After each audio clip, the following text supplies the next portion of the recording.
ফারহানা ফারিস্তা ঈদের 6 দিন পরে তার নানা বাড়িতে আসছে ঈদের ঘোরাঘুরি করতে। আসসালামু আলাইকুম, সবাই কেমন আছেন? আল্লাহর রহমতে ফারহানা ফারিস্তাও ভালো আছে। দেশের যে অবস্থা, ঘোরাঘুরি করা সম্ভব না। আমাদের বাড়িতে হচ্ছে নদীর সাইডে। আর সবাই তো শুনেছেন রাসেল ভাই বা সাপ নামে একটা হিংস্র পশু এসেছে আমাদের বাংলাদেশে। সবাই আতঙ্কে আছে। আর আমাদের এখান দিয়ে তো ঘোরাঘুরি করা সম্ভবই না। চারিপাশে খ্যাত খোলা, অনেক অবস্থা খারাপ, যাইতেই ভয় করে। এই জন্য সারাক্ষণ বাড়িতেই আছি।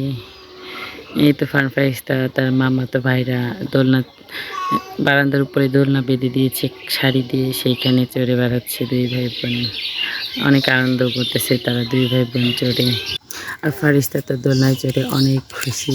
তাকে আর কি ধাক্কা দিচ্ছিলাম, যতবার ধাক্কা দিচ্ছিলাম সে তত খুশি হইতেছিল আর অনেক জোরে জোরে হাসাহাসি করতেছিল।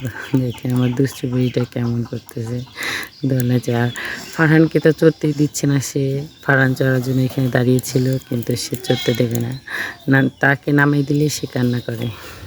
এই তো ফারিস্তা দোলনা থেকে নেমে আসছে, এখন একটা বাটি নিয়ে খেলা করতেছিল। আর দোলনায় ইউসুফদের দোলনায় ইউসুফ আবার এখন চড়েছে, তার দুই ভাই মিলে ধাক্কাধাক্কি করতেছিল।